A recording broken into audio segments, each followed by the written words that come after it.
जिस वजह से वो आइटम सॉन्ग भी गाने लगती है।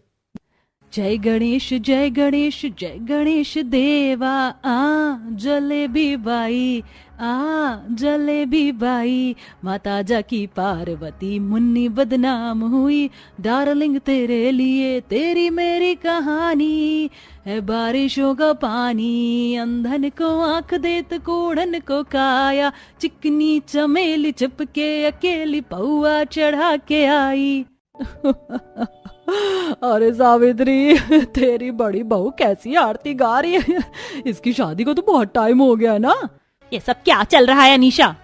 वो मेरा ब्लूटूथ, सारा मूड खराब हो गया। बिना आरती के छोटी बहू का गृह प्रवेश नहीं माना जाएगा।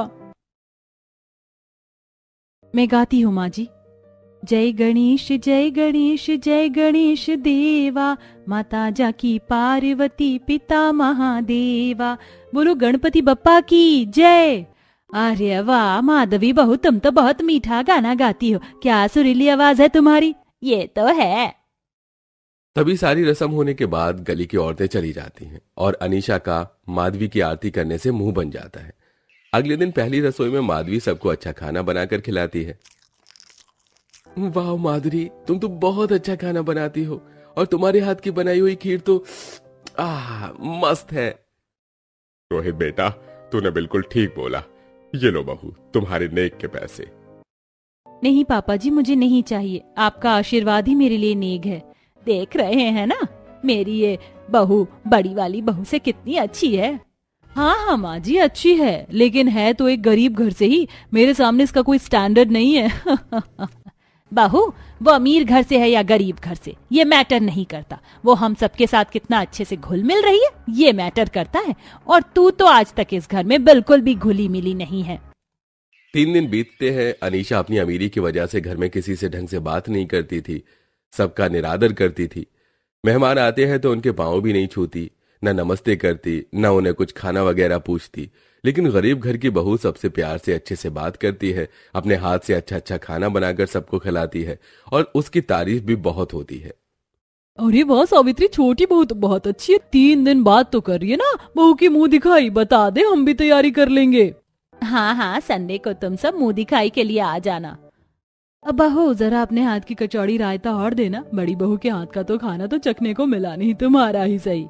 मेरे हाथ का जहर खाना पसंद करेंगी आप? बहुत अच्छा बनाती हूँ। हे भगवान, ये क्या बदतमीजी है। अंदर जाओ यहाँ से, आज के लिए बहुत है इतना। हे भगवान, इस बहू ने तो मेरी नाक में दम कर दिया है। सावित्री बहू, तू परेशान मत हो। तू जानती है अब तुझे क्या करना है, तो कर देना। जी मासा। कुछ दिन बाद घर में गरीब बहू की मुंह दिखाई होती है, जहाँ सारे मेहमान और गली के लोग आ जाते हैं और सब लोग बहू के घूंघट को हटाकर उसे अनगिनत तोहफे देते हैं। फिर सावित्री, बहू, मैं तुम्हें जो देने वाली हूँ वो इस घर का खानदानी हीरो का हार है, जो अब मैं तुम्हें सौंपती हूँ। ये कहकर सास अपनी बहू को खानदानी हीरो का हार पहना देती है। हाँ बहू, और मेरी तरफ से ये मेरी शादी की पायल तुम्हारी हुई। खानदानी है ये भी, लेकिन हीरो का हार और भी पुराना है। माँ जी, इतने महंगे हार को मैं कैसे रख सकती हूँ? बहू, तुम इसकी हकदार हो और कितनी हिफाजत से ये रखोगी ना, ये भी हम जानते हैं। तुम बड़ी बहू की तरह लापरवाही और घमंडी नहीं हो। घर में सबका ख्याल रखती हो, हमारे बोलने से पहले ही सारे काम कर देती है। टाइम से अपने पापा जी को भी दवाई देती हो, दोनों बेटों का लंच पैक कर देती हो। और क्या चाहिए? हाँ बहू। अरे वाह, ये हीरो का हार छोटी बहू पर बहुत अच्छा लग रहा है। ये तो है। माँ जी, आपने ये क्या हरकत की है? इस घर की बड़ी बहू मैं हूँ, तो ये खानदानी हीरो का हार मुझे मिलना चाहिए, ना कि इस गरीब घर की बहू को। ना तो इसे रखना आएगा, ना ही इस पर अच्छा लगेगा। ये आप मुझे पहना दीजिए। तुमने घर में रहकर ऐसा कौन सा तीर चलाया जो हीरो का खानदानी हार मैं तुम्हें दे दूं? किसी की बात नहीं सुनी, किसी के बारे में नहीं सोचा, सबसे बदतमीजी से बात करी, सबका अपमान किया। तुम तो बड़ी बहू कहलाने के लायक नहीं हो। और जब तुम बहू नहीं बनी तो बहू का खानदानी हार का हक भी तुम्हें क्यों दे? वाह सावित्री, तूने बिल्कुल सही फैसला किया है। माँ जी, मुझसे पहले जेठानी जी का हक है इस हार पर, उन्हें मौका दीजिए ना। बहू, जब ये खुद को बदलने की कोशिश करेगी तो इसे इसका हक भी मिल जाएगा। आप सबने बिल्कुल ठीक कहा। जब मैंने बहू होने का फर्ज नहीं निभाया तो ये खानदानी हीरो का हार भी माधवी का होना चाहिए। मैं खुद को बदलने की कोशिश करूंगी। इस तरह गरीब बहू की मुंह दिखाई कार्यक्रम आगे बढ़ता है। बड़ी बहू सबको बिठाकर खाना खिलाती है और खुद को ससुराल में ढालने की एक नई कोशिश करती है। अरे इतना मंद मंद मुस्कुराकर कहाँ जा रही हो? हमसे मिलोगी नहीं? देखो तो तुम्हारे लिए क्या लाए हैं, बिंदी। कहा ना कि मैं बिंदी नहीं लगाती। कभी तो लगाओगी, फिर लजाती क्यों हो? जरा हम भी तो देखें। लो, लगा लिया, अब मैं जा रही हूँ। कब से बोल रहा हूँ अपनी माँ से शादी की बात कर लो, और कब तक इंतजार करें तुम्हारा? अच्छा सुनो, जूस तो पीते जाओ। रोशनी शर्मा कर जगदीश की बात सुन वहां से घर चली जाती। दरअसल पिछले 3 साल से जगदीश रोशनी एक दूसरे को जानते थे। रोशनी आते जाते मौसमी का जूस बेचने वाले जगदीश से टकरा जाती है, जिसके बाद उनकी खूब बातचीत चलती है। शादी के इंतजार में जगदीश की मां गुजर गई, लेकिन रोशनी के सहारे जगदीश फिर से पहले जैसा हो गया और आज रोशनी अपनी मां से शादी की बात करती है। मां, मैं कब से आपको एक बात बताना चाहती हूँ। वो मैं जगदीश से बहुत प्यार करती हूँ और उससे शादी करना चाहती हूँ। जगदीश? ये वही जगदीश है ना जिसके साथ मैंने तुझे एक बार देखा था? हाँ माँ, वही। तेरा दिमाग तो ठीक है? उस गरीब से शादी करेगी तू, और वो भी अपनी पसंद से? अपनी पसंद भी तूने ऐसी ढूंढी है? अरे अगर अपनी पसंद से शादी ही करनी थी तो कोई अच्छा लड़का तो ढूंढती। क्या दीदी, तूने अपनी पसंद का लड़का ढूंढा भी तो एक गरीब लड़का। सही बोल रही है माँ, ऐसे तो माँ आपकी नाक भी कट जाएगी। सीधी भाषा में बात करूं तो ये अपनी पसंद के लड़के से शादी करना चाहती हैं। आप दोनों यही समझ लीजिए। और माँ, हम दोनों एक दूसरे को 3 साल से जानते हैं। ना मैं किसी और से शादी करूंगी और ना वो करेगा। मेरी शादी के इंतजार में उसकी माँ भी चल बसी। अब बस माँ, आप हाँ कर दो और आप चिंता मत करो, वो मुझे बहुत खुश रखेगा। मुझे तो समझ नहीं आता, उसके 10 रुपए के जूस के ग्लास बेचने से तुम लोगों पर क्या ही पैसे होंगे? कैसे खुश रहोगे? और तूने मेरी नाक कटवाने के बारे में सोच ही लिया है तो जा कर ले शादी, लेकिन वो मेरी पसंद कभी नहीं होगा। और मैं अपनी छोटी बेटी की शादी खुद की पसंद से करूंगी, और वो भी अमीर लड़के से। हाँ माँ, मैं तो अरेंज मैरिज करूंगी और अमीर लड़के से करूंगी और आपकी पसंद से शादी करूंगी, इस पागल की तरह अपनी पसंद के लड़के से नहीं। वही तो, हे भगवान, कल को कोई मुझे ये ना कह दे कि एक बेटी की शादी बेटी की पसंद से करा दी और दूसरी की खुद की पसंद से। माँ, कुछ नहीं होगा, आप दूसरों के बारे में इतना मत सोचा करो। अंजना अपनी बड़ी बेटी की शादी चुपचाप मंदिर में करवा देती है, वहीं छोटी बेटी के लिए खुद ही पसंद का अच्छा दामाद ढूंढकर उसका घर भी बसवा देती है। दोनों बेटी अपने अपने घर में बहुत खुश थी। रोशनी का पति जूस बेचकर रोज के 200-300 रुपए ले आता है। हजी इतने दिन से हमने लाला जी का जो उधार राशन लिया था उसके 700 रुपए देने थे, जो मैंने रोज के 100 रुपए बचाकर और आज के 200 रुपए मिलाकर दे दिए। लेकिन अब दूध का खर्चा कैसे निकलेगा और घर की पुरानी चद्दर फट गई है, नई लानी है और घर का राशन भी लाना है। पर आप चिंता मत कीजिए, बचे हुए 100 रुपए में से मैं 2 किलो आटा और पाव भर 2 चावल ले आती हूँ, जिससे कुछ दिन काम चल जाएगा। अभी भी पैसों की बहुत दिक्कत हो रही है। मेहनत तो बहुत कर रहा हूं मैं, लेकिन पैसे इतने ही आ पाते हैं। अभी मुझे मौसमी की बोरी भी लेनी है, जिसके लिए कम से कम 500 रुपए चाहिए, वरना मैं कल और परसों जूस नहीं बेच पाऊंगा। तो पैसे कैसे निकालूंगा? ऐसा कीजिए, आप राशन के पैसे ले लीजिए और मैं साथ वाली सुमन से 400 रुपए उधार मांग लेती हूँ, कुछ दिनों में लौटा देंगे। रोशनी, फिर कर्ज होगा, फिर उनके पैसे देने पड़ेंगे, घर में क्या खाएंगे? देखिए, फिलहाल ऐसे काम चलाने के अलावा कोई और ऑप्शन नहीं है, तो मैं पैसे लेकर आती हूँ। ठीक है, जैसा तुम्हें ठीक लगे। रोशनी पड़ोस से पैसे मांग कर ले आती है और जगदीश को दे देती है। जगदीश रोशनी के साथ रोटी खाकर मौसमी की बोरी लेने चला जाता है और फिर जूस बनाकर सड़क पर बेचने लगता है। कम में ही सही, लेकिन गरीब बेटी खुश थी। वहीं अमीर बेटी आलिया चश्मा लगाकर मॉल में शॉपिंग बैग्स ड्राइवर को पकड़ाकर आगे आगे चल रही थी और कपड़े सेलेक्ट कर रही थी।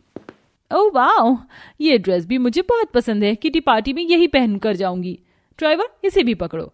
ढेर सारी शॉपिंग के बाद आलिया अपने पति के साथ महंगे रेस्टोरेंट में खाना खाती है। वक्त गुजरता है। एक दिन रोशनी अपनी माँ को फोन करती है, जहां माँ चश्मा लगाकर गौर से बेटी का नाम देख फोन उठा लेती है।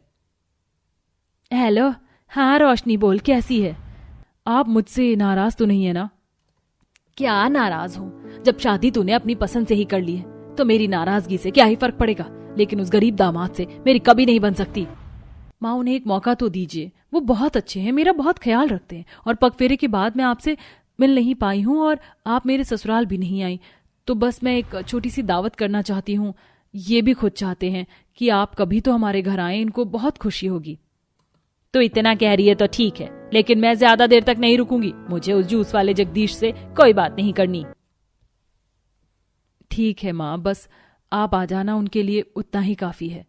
रोशनी फोन रख देती है। कुछ देर बाद अंजना आलिया को फोन करती है, जहां उससे राजी खुशी बात करने के बाद अंजना रोशनी के दावत पर जाने की बात करती है। सुन आलिया के दिमाग में भी तिगड़म चलती है और पैसे के घमंड में वो भी अपनी माँ को न्योता देती है और फोन काटती है। अगले दिन अंजना 100 रुपए की एक मिठाई का डब्बा लेती है और 50 रुपए के केले और अमीर बेटी के घर पहुंच जाती है, जहाँ दामाद खुशी से कहता है, अरे माँ जी, आप आ गई। आपका दामाद कब से इंतजार कर रहा था। आओ बैठो, आज तो दावत है। काफी समय से आपने अच्छे खाने की शक्ल नहीं देखी होगी। आइए बढ़िया खाना दिखा देता हूँ, मेरा मतलब खिला देता हूँ। यह सुन अंजना को बुरा लगता है, लेकिन मुस्कुराकर वो घर में आ जाती है। अच्छा दामाद जी, पहली बार आपके घर आई हूँ। ज्यादा अच्छी मिठाई नहीं है, पर ले लीजिए। जब अच्छी नहीं है तो आप ये भी क्यों लाई? अरे अरे, मजाक कर रहा हूँ माँ जी। माँ आओ ना, मैंने मटर पनीर, कोफ्ते, पूरी और पनीर टिक्का, चाउमीन, बर्गर बाहर से मंगाया है, खा लो। बेटा, तूने दावत पर बुलाया है और ये सब भी बाहर से मंगा लिया। कुछ अपने हाथ का भी बनाकर खिलाती ना। अरे नखरे मत दिखाइए माँ जी, खा लीजिए, वरना ये भी आपको नसीब नहीं होगा। बात तो सही है, इससे पहले मैंने ये सब देखा भी नहीं होगा। ऑलराइट, तो माँ जी को दावत करवाओ। मेरे पास दावत करवाने का फालतू टाइम नहीं है, मेरे दोस्त आने वाले हैं। ये दामाद जी मुझसे कैसे बदतमीजी से बात कर रहे हैं। फिर आलिया अपनी माँ को दावत परोसती है। दूसरी तरफ रमन अपने दोस्तों के साथ घर में 4 पैग लगा लेता है, जिससे नशा चढ़ने पर वो अपनी सास से बदतमीजी करने लगता है। उसके आगे से थाली उठाकर साइड कर देता है। अरे क्यों नहीं बुढ़िया, घर पर अकेले बैठे बैठे बोर हो गई थी क्या? हाँ, या घर का राशन खत्म हो गया था जो अपनी अमीर बेटी के दामाद के घर दावत खाने आ गई? वैसे इतना अच्छा आपने खाना देखा कहाँ होगा। ये पनीर कोफ्ता, आलू पूरी, पिज्जा वगैरह, पता भी है कितना महंगा है। आ गई मुंह उठाकर खाने। रमन, यू आर ड्रंक, चुप हो जाओ, उनको बुरा लग जाएगा। चुप, तेरी हिम्मत कैसे हुई मेरे दोस्तों के सामने मुझे ऐसा बोलने की? चल अंदर जा। और बुढ़िया तू अपनी 2 कौड़ी की मिठाई लेकर निकल जा यहाँ से। आई बड़ी दावत खाने वाली, इतनी देर से झूठी झूठी एक्टिंग करनी पड़ रही थी। तुम्हारे पैर छूने से अच्छा है कि मैं कुत्ते को गोद में बिठा लूं। बस बहुत हो गया दामाद जी, मैंने आपको अपना बेटा माना था, लेकिन आप तो मेरी बेइज्जती करने पर उतर आए। मुझे नहीं पता था इतनी अच्छी शक्ल के पीछे आपका काला दिल भी होगा। रमन के दोस्त अंजना पर हंस रहे होते हैं। बेइज्जती सुन अंजना अपनी गरीब बेटी के ससुराल आ जाती है, जहां उसके एक कदम रखने पर ही दामाद पैर छूकर थाल में उसके पैर धोने लगता है। अरे रोशनी, देखो माँ जी आ गई, जल्दी से उनके लिए नींबू पानी का शरबत लाओ, और वो थक गई होंगी। आइए आइए माँ जी, यहाँ बैठिए, यहाँ बैठ जाइए। मेरी गरीब झोपड़ी में आपका बहुत बहुत स्वागत है। माँ जी, घर छोटा है लेकिन खुश रखने की कोशिश करूंगा। जगदीश अपने गमछे से जगह साफ करके सास को बिठाता है। ये देख सास की आंखें भर आती हैं। अरे तुमने मेरे पैर क्यों छुए? मैं तो तुम्हें ठीक से अपना दामाद भी नहीं मानती, और दामाद के पैर छूने से पाप भी चढ़ता है। माँ जी, मैं नहीं चाहता आप मुझे अपना दामाद माने। मैं चाहता हूँ मैं आपका बेटा बनकर रहूं। मैं आपकी बहुत सेवा करना चाहता हूँ। मेरे पास तो माँ नहीं है, दिल कहता है कि आपको यहीं रख लूं अपने साथ। रोशनी अपनी माँ को नींबू पानी पिलाती है। काफी समय हो गया है, अब मैं तुम्हारे लिए दावत, मेरा मतलब खाना ले आती हूँ। दावत के लिए मैं जुगाड़ नहीं कर पाई तो पूरी सब्जी बनाई है, आलू भुजिया और रोटी है। कोई बात नहीं मेरी बच्ची, मैं यही खा लूंगी। लेकिन माँ जी, मुझे अच्छा नहीं लग रहा आपको ऐसे रूखा सूखा खाना खिलाना। मैं अभी आता हूँ। रोशनी, एक बार फिर मैं लाला जी से राशन पूछ लेता हूँ। वो नहीं देंगे जब तक उनके पैसे नहीं मिलेंगे, मैं पूछ कर आती हूँ। वो इतनी सारी बात करते हैं कि घर पर एक सेठ आता है। अरे जगदीश, तुम पहले लकड़ी बेचने का काम करते थे, तुम्हें लकड़ियों की जानकारी होगी। देखो, मैं तुम्हें 1000 रुपए दे रहा हूँ, इसमें मुझे अच्छी 6-7 किलो की लकड़ी लाकर दे दो।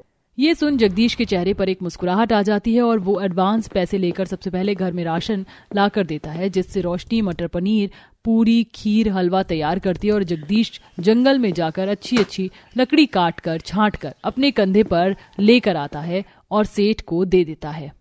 बहुत बढ़िया, माफ करना, मैं गलत टाइम पर आ गया था। क्या ये तुम्हारी सासू माँ थी? हाँ सेठ जी।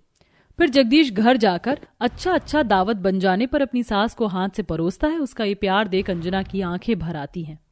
क्या हुआ माँ, आप रो क्यों रही हैं? मेरी आंखें इसलिए भर आई हैं कि मेरी बेटी की पसंद का दामाद तो बहुत अच्छा निकला, लेकिन मेरी खुद की पसंद का दामाद इतना घटिया निकलेगा कभी सोचा नहीं था। यहाँ आने से पहले मैं वहाँ गई थी, उसने नशे में क्या होश में भी मुझे बहुत कुछ बोला। उसको जितना बेटा माना उसने मेरे साथ उतना ही गलत बर्ताव किया। दामाद जी मुझे माफ कर दीजिए, मैं आपसे नजरें नहीं मिला सकती, आप सच में मेरे बेटे ही हैं। माँ जी, जब आपने मुझे बेटा मान ही लिया है तो माफी मत मांगिए और हमेशा के लिए हमारे साथ रह लीजिए ना। हाँ माँ। ये सुन अंजना दोनों बच्चों को अपने गले से लगा लेती है और अब अपने बड़े दामाद के साथ उसकी माँ बनकर हमेशा उनके साथ खुशी खुशी रहती है।